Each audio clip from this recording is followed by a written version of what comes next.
Welcome to the Smart Connector podcast. I have a wonderful guest for you, Brian Mayne. Welcome, Brian.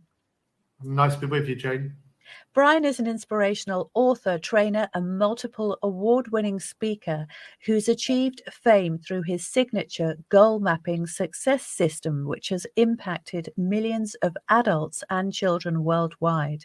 And I first met Brian at a large event put on London by the Yes Group, which is a Tony Robbins inspired group dedicated to personal and professional development, growth, and contribution. And the work I did during that workshop gave me a crystal clear roadmap for my future work and relationships, and it is still something I revert to and tweak many years later. So I've been waiting for a long time to speak to Brian, and I am so thrilled to have you here, Brian, in person on the Smart Connector podcast. Great to have you here.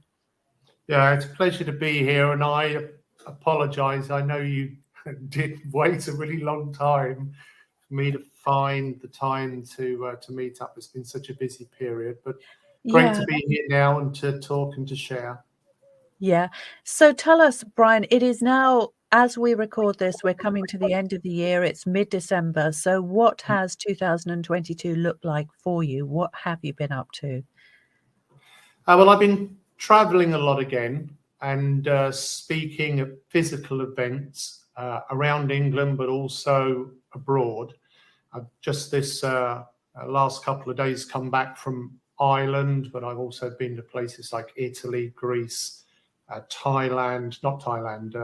Vietnam for work. And it's just been it's been a good period because in addition to the travel and speaking, the online goal mapping program that I've been developing over many years, a long time before the lockdown, has really come into its own because more and more people now wanting to learn online. And I've been traveling and making presentations for 30 years, and I love it.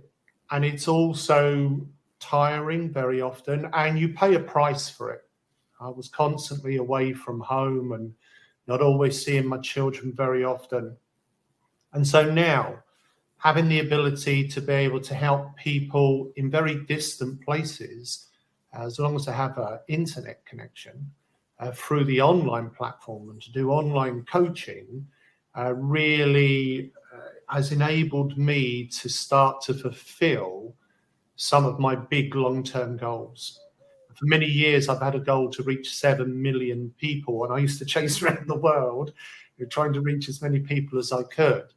And now with the online system, I'm able to reach a lot of people, and they can be at a great distance, and it doesn't always need me to travel. So this year's felt like a nice balance year of both travel and presentations, which I love to be in front of an audience, and in between that, on an ongoing basis, really, the online system, reaching out to people and helping them to both learn the fundamental ancient principles of success in our masterclasses, as well as actually mapping out their goals. Whether that's goals for the year ahead, like many people are thinking about now, or whether it's a project they're working on, sometimes short term. A lot of people will do a goal map that's just a 1 month goal map for their health and well-being, for instance. So short, focused goal and plan about how they're going to increase their well-being or any other area of life. And so there's a lot of variation in it, but it's been a very good year and had some great experiences in different places and managed to help a lot of people. That's amazing. And you help children as well as adults because it's a very simple, it's a very pictorial kind of methodology that you use. And I think that's the thing that I liked about it, because we adults, we can be so wordy. And I remember in your training, you talked a lot about the interaction between the left and the right side of the brain and how to kind of get them working together in order to make those goals really as powerful and as easy to visualize as possible. And that was one of the things that I really loved about your training. Yeah, thank you. There are more than 1 million students mostly from state education, but also some private schools, who have created goal maps. And the age ranges from primary school into secondary school, but also students within university and graduate programs. And students, again, will use a goal map for many things. So maybe goals within their sports or their health, their well-being. Often, of course, it's goals focused around the grades they want to achieve for the future they desire. And goal mapping become very popular with teachers who wanted to inspire students to aim higher, stay on in education, and go to university, get a degree. It can be a lot of fun going to university. It's also a lot of work, of course, and a lot of work to get there. And if children have a clear reason why they would want to get those grades and what it's going to mean for their future, it helps them to find the daily motivation to follow through and do what they need to do in order to achieve that. And so there's been thousands of goal mapping workshops run in schools around the world now since 1999 was the first schools program. The first adult program was in 1995. That's when I first started teaching the system, and it is now more than 5 million people. And the other thing that you mentioned was about using words and pictures to help to stimulate sides of the brain. It is the thing that is unique about goal mapping. It's like a tree-shaped structure, and with words and pictures. And the words are to activate the left side of the brain, which is the logical brain, and also the conscious mind. And the pictures are to stimulate the right side of the brain, which is the passionate, creative side of the brain, but also the side of the brain that is connected to the subconscious mind. And the subconscious mind works like our own personal autopilot. And it's very, very powerful, and many thousands of times more powerful than your conscious mind. Imagine it's like the crew of a ship. And so it's doing most of the work, but the person that gives the direction is the captain. And so the conscious mind is like the captain, and the subconscious mind is like the crew. And it's vital that the captain, the conscious mind, sets the direction, sets the goal for the subconscious mind, the crew, to follow. And it's like having your own personal autopilot. But it can be a great burden sometimes, because if a person doesn't understand how it works, then sometimes, without realizing, people set negative goals. Because anything that we focus on over a period of time with intensity becomes a target for our subconscious to move towards. Our subconscious mind doesn't know how to evaluate what's good for us or bad for us or those things. It follows the strongest thought in our conscious mind. And when we worry, we are often focusing intensely and creating a picture in our mind as something we don't want. We're worrying about everything going wrong. It's going to be a bad time in the future. And our subconscious mind can't work out that we don't want that. If we're thinking about it all the time, it says, okay, that's the target. I'll head you into it. And that's why people go into self-sabotage. And almost everyone does at some point in their life and in some way. And even with world-class professional athletes that have trained for years and they've become so skilled and so fit, if something happens that sends them negative in their mind, their game comes spiraling down. And the same thing happens with business people sometimes when they have to stand up and make a speech. They're very clever, they've got all the information, but they get nervous and they can't get the words out of their mouth. And there are lots of ways that we can go into self-sabotage, and it happens when we worry because we send a negative picture to our subconscious. Now, the answer to it is think about what you want. You can't hold a thought of what you fear and a thought of what you want in your mind at the same time. One or the other. Sometimes in the children's goal mapping, I play a game and I say, don't think about a pink elephant. Don't think it. And of course, they're all thinking about a pink elephant. I repeat it 4 or 5 times. Don't think about a pink elephant. And the only way that you can actually win in the game is you choose to think about something else. And likewise, we're in a period now where it's so difficult for so many people with rising prices. The news is full of bad news, war, famine, disasters, climate change. And it's so easy to slip into a negative mindset rut. And instead of seeing opportunities, seeing difficulties and not feeling motivated, feeling depressed. And really having clear, compelling goals is what helps us not only spot the opportunity to be able to take a step towards the things we want to achieve, but they help us stay more positive.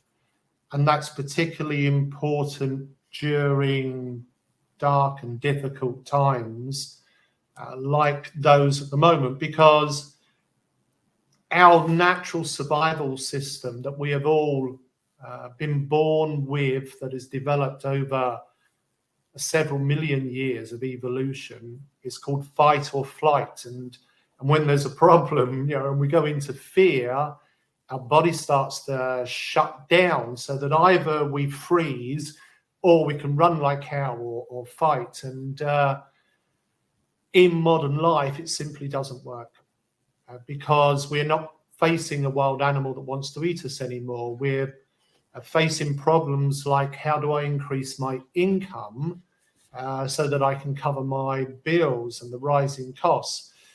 And those modern problems, like increasing our income, need a creative solution. A creative solution comes when we learn to activate our whole brain. So the left brain responds to words and the right brain responds to pictures. And when we activate both sides is when we're getting those aha light bulb moments. We go, I can do this. And it also triggers the release of a feel-good chemical, serotonin. Serotonin is giving us the feeling of happiness. We go, oh yeah, I could do this. And we feel a surge of motivation. And that happens because the brain cells come together and they join when we have a positive thought. But then also after a little while, they break apart again. And so one of the keys to understanding the science of goal setting and positive thinking is to not only put your goals down onto paper in words and pictures, so you activate the whole of your brain, but also to look at them once a day. And as you look at the pictures, say the words. And to do that for 30 days, look at the pictures, say the words, because by looking at the pictures of your map, and I don't know whether people will only be listening or watching, but I can hold up one of mine here. This is my health and well-being map. And this is my business map, which is next to my to-do list. And these are created using the online system that's freely available for everyone else to use. And a lot of people are there setting their goals. When you create the map and then you look at it once a day, and as you look at the picture, say the words, it reestablishes the brain cell connections. You literally reestablish those connections. As the connections become established between the brain cells, because brain cells that fire together. So if you remind yourself, yes, I'm going to do this. So the more times you tell yourself you're going to do it, you remind yourself, the stronger the brain cell connection grows. And eventually it becomes established. Brain cells that fire together, I'm going to do this, gradually they wire together. When the brain cells become established in their connection, that's how you form new beliefs. Any belief that anyone has about themselves and life will be the established connection between 2 or more brain cells. This means this. And so we can create new beliefs by using a visualization and positive affirmation. And when I first created goal mapping, which was in 1994, I had a vision while driving my car late at night through London, and I saw a flash of how to set goals with words and pictures to activate both sides of the brain. And that was the beginning of my journey. And there hasn't really been so much marketing with goal mapping over the years. I've written some books, got 4 of them behind me here. One of them a children's book, and there's been some good publicity with those. But really, goal mapping has spread by people talking about it because they've used it and it's worked. And the reason why it works is really that combination of words and pictures. If you look at goal mapping or goal setting, rather, books before the year 2000, nearly all of the goal setting books going back before year 2000, any section on how to set the goals, it will say write the goal using words and write them 100 times every day and keep that up for 1 month. And they didn't say anything about pictures. It was all about setting goals using words. Even the world's top experts like Zig Ziglar, who was the goals guy in the 1970s, 1980s, it was just about using words, nothing with pictures. But then in the 1980s and 90s, sports psychologists started to understand that athletes could really improve their physical performance by using visualization. And gradually what the psychologists understood is, pictures, visualization is the language of the subconscious mind.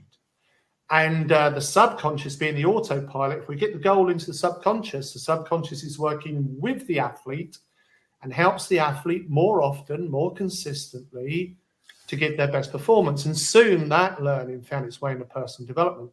And so then if you look at goal setting after year 2000, it's all about dream boards and vision boards. Now, a dream board works for the right brain, and writing the goals works for the left brain. But if you're only doing one or the other, it means that you're only using half of your brain to set the goal. So it's nowhere near as effective. And many people come to me with dream boards and vision boards, and they have a lot of nice pictures, but what is lacking is any clarity with the words. And nothing's precise. It's sort of a bit loose, and there's no plan, no action plan about how the person will get there. And I believe it's when you bring all the elements together that it's the most powerful. And when I started teaching in 95, I looked around the world and I couldn't see anything else quite like it. I really genuinely thought it was something new. There were no dream boards or vision boards at that time. But then in 1999, I got invited to a Hindu ceremony in a temple in London. And I was absolutely amazed to see the Brahmin priest chanting the words in the form of an affirmation, a mantra, while drawing a picture, a visualization, which is known in Hinduism as a yantra. And actually, these two aspects, the word mantra and the picture yantra, are some of the most ancient parts of Hinduism. Now, you'll find it also in Buddhism. The Buddhism will chant the mantra while they're drawing the picture, and the Buddhists will often draw the picture using colored sand in the form of a mandala. Yeah. Now, the goal they're setting, of course, isn't so much a physical goal. They're setting more a mental, emotional goal. I am peace, I am love, I am happy. It's still a goal. And it's a command to the subconscious to be that way. I am peace, release the chemicals that help me to be more peaceful. And the reason why Hindus and Buddhists and also Zoroastrianism have been using this combination of words and pictures for many thousands of years is because it works. And it's the same reason why goal mapping works. The difference with a goal map is that we also go through a series of 7 steps to make sure that the person setting the goals has considered all the important points, because it's like a combination lock. If you go through all the important aspects that you need to consider when you're setting a goal, and you do it in the right way, you give yourself the maximum chance of achieving it. Because when you set the goal in the right way, it helps you to spot those little synchronicities and chance things that become a breakthrough, that give you a step. You wake up more often, feeling more motivated, and you're able to find your way to the goal in a much more powerful way. But it really all hinges on making sure that you follow the fundamental steps that you need in setting the goal. And it is a science, setting goals. There's a right way and a wrong way. So when people don't set the goal in the right way, well, chances are they don't achieve it. And sometimes that can be made even worse because the person starts to develop a false belief that they can't do it, when really they probably could, but they never set the goal the right way in the first place. And so it didn't register with their subconscious, and their subconscious wasn't working with them. And if they start to worry about things, obviously, sometimes the subconscious even works against them. And so I believe really strongly in helping people learn, as I did. When I come into contact with personal development and goal setting, my life was in such a terrible place. I was massively in debt and unemployed and no qualifications and homeless and broken, and I could make a long list. And it was learning the science of positive thinking and how to set goals in a powerful way that really helped me to turn things around. And I noticed immediately the difference that it made in how I was thinking, how I was feeling. And then gradually, of course, seeing a real difference in my life. And within a couple of years, my life completely transformed and into a new career of speaking and training and coaching. And then a little while after that, as an author as well. So, Brian, I mean, you do have a really, really interesting backstory, and I would like you to share that, because you did talk about that when we were on that one-day event. So you had a very unconventional upbringing, didn't you, compared to some people? So love it if you can share your story there. Yeah, I was born into a traveling fun fair family, and I grew up really in a gypsy life. On both sides of my family, I'm cousins to the 2 oldest UK circus family. So on my father's side is Chipperfield Circus, and on my mother's side, Smart Circus. And my family wasn't involved in the circus. We were working with the traveling fun fairs. And the year I was born, my father decided to try something a little bit different. And he would bring his fun fair to the Isle of Wight, and he would open it up every summer for the tourist trade through the peak 4 months of the summer. And then at the end of those 4 months, we would go back to traveling with the fun fairs again. And then when it got really cold, like now, we had a winter base where we would park up for the bad weather months, and not far outside of London. And so I grew up having a very nomadic childhood, 3 different homes each year for about 4 months each. So we would go to the seaside for 4 months and open up the amusements on the Isle of Wight. We would travel with the fun fairs for 4 months each year, and we would go in the winter base for about 4 months to do our maintenance. And then the cycle would just repeat. And so I grew up, it felt normal at first, and I realized no other people don't have this type of life. And it meant having 3 different sets of friends each year, different outlooks on life, 3 different outlooks on life each year, and different schools each year. And so I only went to school for about 5 months each year. I didn't go to school while we traveled on the fun fairs. It was too difficult. I'd go to school a little bit during the summer when we were on the Isle of Wight, and a little bit in the winter. And so about 5 months schooling each year, divided between different schools. I never, ever sat an exam. I left school just before I was 13. No qualifications, unable to read and write. I have dyslexia, so it wasn't just the travelling around. The dyslexia on its own, I think, would have stopped me without the other things. The tradition is in the travelling fun fair business, you leave school early and you work with the family and you help run the family business. And so at 13, I started helping to run the family business, and I worked in my father's amusement arcade and with the fun fair equipment.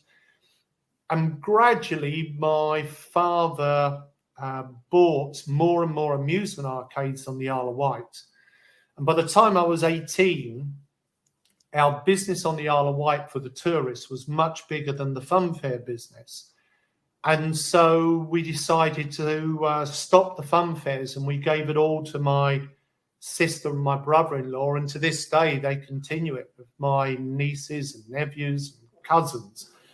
And instead, what I did at 18 is I become the youngest person in England to be given a license to open a disco. And I opened a disco that used to hold around about 1,000 people. It was a big place. And I opened that in 1981. And I was just 19 when we opened. I was 18 when I got the license, but it took a little while to equip the place. And I opened a very unusual disco that became very famous. And we had lots of pop stars and celebrities come into it. I had it filled with old fun fair junk and lots of circus things. And it was a bit of a crazy place. And it was the new romantic scene, 1981. So I remember it, yeah. It was a little bit crazy. I had a lot of face paint, and I had bright ginger and red hair and lots of colours and streaks and things. So, yeah, I had a great time. I did that for 13 years. But then a lot of change came into my life quite suddenly. And life, I think, is this way, that every so often some big changes come that we don't expect. And the big changes that come into my life was that the Isle of Wight ended as a tourist destination. Instead, in the late 1980s, early 90s, it's when English people started taking their main summer holiday abroad. My customers in the disco, they all started going to Ibiza. They weren't coming to the Isle of Wight anymore. Yeah. There simply wasn't enough customers, and we couldn't just move the disco to the mainland. So eventually the family business went out of business, as many family businesses did on the Isle of Wight in the 1990s, because it was a bad recession period, but also just everybody then started going to the Mediterranean and places. Yeah. And so at 29 years old, I found myself in £1 million of debt. My home had been repossessed, my car had been repossessed, my marriage come to an end under the pressure. It wiped out my whole family. My brother's home was repossessed. My father's home was up for repossession, but he was 65. And so the creditors sort of gave them a sort of some time to get themselves together. But it was a terrible period. And after everything had been repossessed, there was still £1 million of debt. And because I'd left school at 13, I had no qualifications.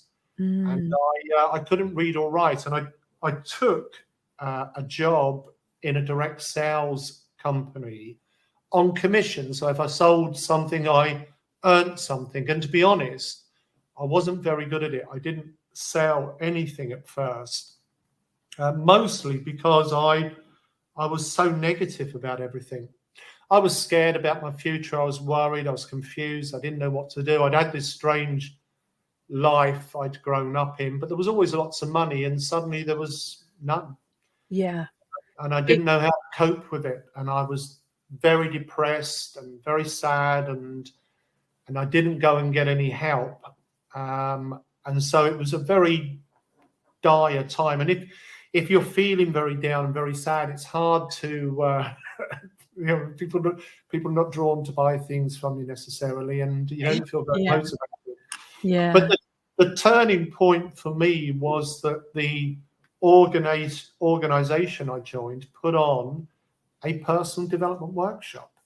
And it wasn't just learning about how to set goals, it was learning that our thoughts trigger the release of chemicals that create feelings, and that I could start to influence my life by choosing how I thought about myself and how I thought about the situation that I was in. And it was tough to think positive when you're in a very difficult situation. And that's why it was so important to meet someone that showed me the tools and the techniques and gave me the guidance, because I wouldn't have managed on my own. I was drowning, and I was feeling really very suicidal. I couldn't see a way out of the hole I was in. And Yeah. yeah, sometimes we are fortunate to meet someone at the right time, Yes. can help us just start to turn things around. And for me, it was discovering personal development. And I met this amazing pioneering coach, and I confessed to him my terrible situation and that I couldn't read and write. And he was there working with the rest of the sales team.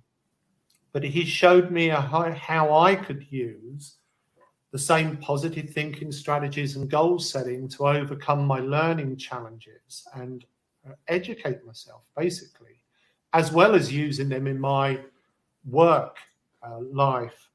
And it was a major turning point. And gradually, my performance at work rose from the lowest in the team to the highest. And I was feeling more confident and happier than ever. And a lot of people wanted to know, how have you done that?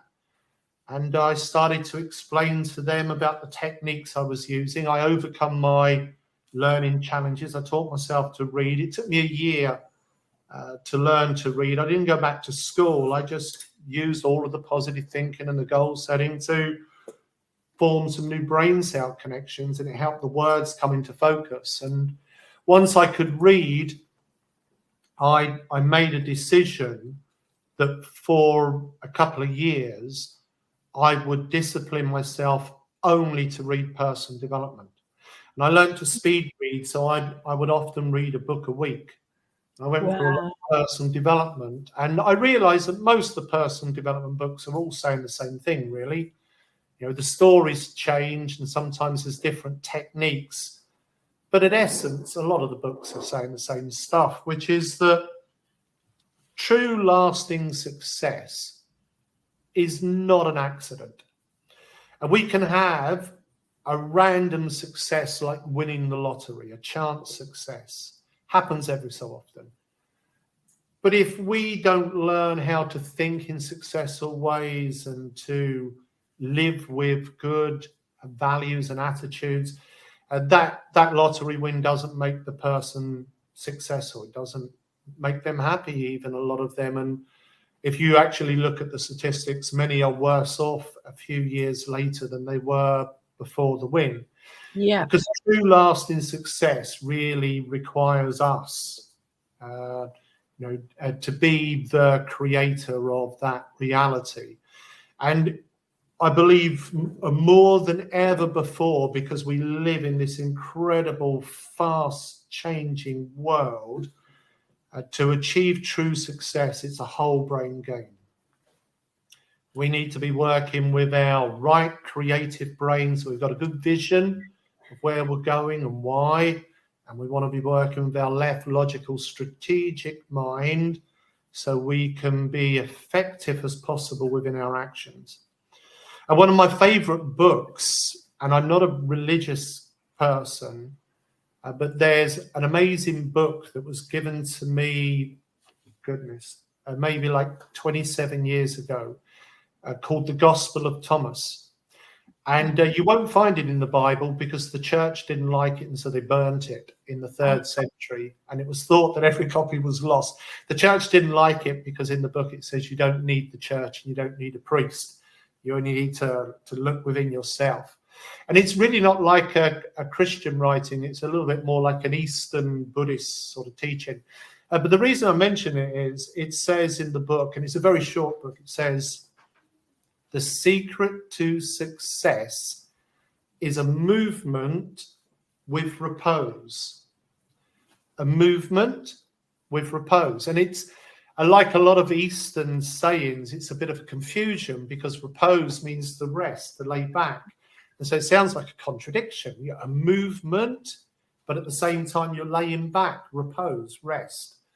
But what it's talking about, and you'll hear the same principle outlined in the Tao and the Tao and in the East, is this balance between right brain and left brain. It's the balance between making it happen with your ego or just sitting back and letting it happen. And in between those two, a movement with repose, an effort with ease. In between the two is help it happen. So how do you help it happen? Yeah, set the goal, hold the intention, but you don't have to be rigid because then you allow yourself to find the flow, purposeful flow to the place you want to go. And sometimes people go, oh, I'm in the flow, and they're just drifting anywhere and everywhere because the flow is like the current of life. It goes everywhere in life, and maybe sometimes it goes where you don't want to go. You know, if I'm out in my kayak, I live next to the sea. I don't know if I can turn the camera. It may be that the camera won't focus in on it. I think I can see the sea. Yeah, there it is. Yeah, it's not so clear. I'm on my laptop camera, not my normal one. But if I'm out there on my kayak and I just go with the flow, sometimes it takes me on the rocks. So I do want to swim with the current or paddle with the current. And so purposeful flow is about setting your goals, being clear about where you want to go. And the words of the goal map are good for that. But then also you want that ease where you pick up on an intuition or you just find that right connection where it helps you. And sometimes you find a flow down a path you wasn't expecting that actually means you're achieving your goal quicker than you anticipated. So it's the balance between those two, the balance between making it happen, which is sort of the old 80s personal development mentality. Make it happen. Yeah. The 10x hustle. Yeah. And the opposite swing of the pendulum, the very right brain, I'm just going to sit back and let it happen because I've already imagined it and just going to, through law of attraction. And in between the two, there's this balance point. It's not static. It iterates between left brain, right brain, left brain, right brain. But that's the help it happen point. And I believe that's where goal mapping connects because of this use of words and pictures and the principles that we teach to support people in their understanding of. The more that somebody understands the system, the more they're able to work with it in the way that gives them maximum power to both bring the goal towards them, law of attraction. I absolutely believe in it, as well as them moving them towards the goal. And the mistake sometimes that some people make with law of attraction is they think it's just the mental element. So if I picture what I want and I put out a good energy, that's going to invoke law of attraction and attract that goal to me. But if you go study the ancient texts, because people have been setting goals and working with the law of attraction for thousands of years, in all the ancient texts it says, through thought, word, and deed, we make and shape our world. Through thought, word, and deed, we make and shape our world. So law of attraction starts by holding the picture, thinking the thought in your mind, but then it's amplified by the feeling and speaking the word, the affirmation. But then it's further empowered through physical action. Yeah. Universe applauds action. So within a goal map, we go through 7 steps. What is it you want to achieve? Right brain. But then work with the left brain. What's the priority? Maybe many things you want to achieve, but what's the one thing that's the key thing, the priority? And then why do you want it? What are the main emotional reasons? And if you map it out in words and pictures, what does it look like? When do you want it? Because if we don't give a date, it's not really a goal, it's just a wish. When we put a date, we're making it specific, but we're also then giving ourselves a timeline from now to whenever the date is of the goal. And that timeline allows us to make a plan. And it's when you start to make a plan, not just hold the wish, that you've got a date and you've put together it can be a simple plan. All right, I'm going to do this, this, and then this. These 3 things. These are the 3 main things to move me towards the achievement of that main goal. And then the final step in the goal map is who. Whose help do you need to take those actions and move towards the achievement of the goal? And sometimes the who is just you. No, it's me that needs to do it, and this, and this, and it's all me. And so when it's you, that's the time to be writing which way of you. So I am confident, or I am positive, because then you're also putting an intention about who you're going to be, as well as what you're going to do to lead you along the path to have your goal, the why it's important to you. Sometimes the who will be family, friends, sometimes co-work colleagues. It varies. But the 7 steps of the goal mapping process stay fundamentally the same. And people sometimes create their map on paper. They draw it literally, pens. We've just done this recently with a group of business executives in Ireland. Got the coloured pens out. Everybody drew their goal map. But more often these days, people are using the online because they can upload a selfie they really like. Yeah, I was going to ask about that actually, because the thing is, I create a lot of presentations online. I use a lot of Canva. I use a lot of imagery and so on, and it's a lot easier than, say, finding a magazine to cut a picture out of, or buy. It's just simpler, isn't it? But it does work as well, does it? Yeah. Cutting a picture out of a magazine doesn't work quite so well, I don't think, as being able to load in specific images and put them into the frame of the map. I always encouraged people to draw their goal maps because the physical, tactile also creates brain cell stimulation. But the limitation with drawing the map is that once you've drawn the map, if you want to make a change, you've got to redraw it. And some people at the end of drawing their map aren't pleased with it. Some people are even embarrassed about their drawing, and so they don't like to look at it. And because they're not looking at it, it doesn't follow through and form the brain cell connections. And the cutting pictures of a magazine can work, but finding the right pictures is not always easy. The thing that is most powerful is when you have images that really stir your emotion. And that's why family photos and selfies that you like work well, because if you think about it, your selfie image, you already have a set of brain cell connections that recognize that image in a split second. You know what that image is because it's a very familiar image to you. And likewise, when you have pictures of loved ones or places you really enjoy. And so within the online software, at the click of a button, you can change the picture.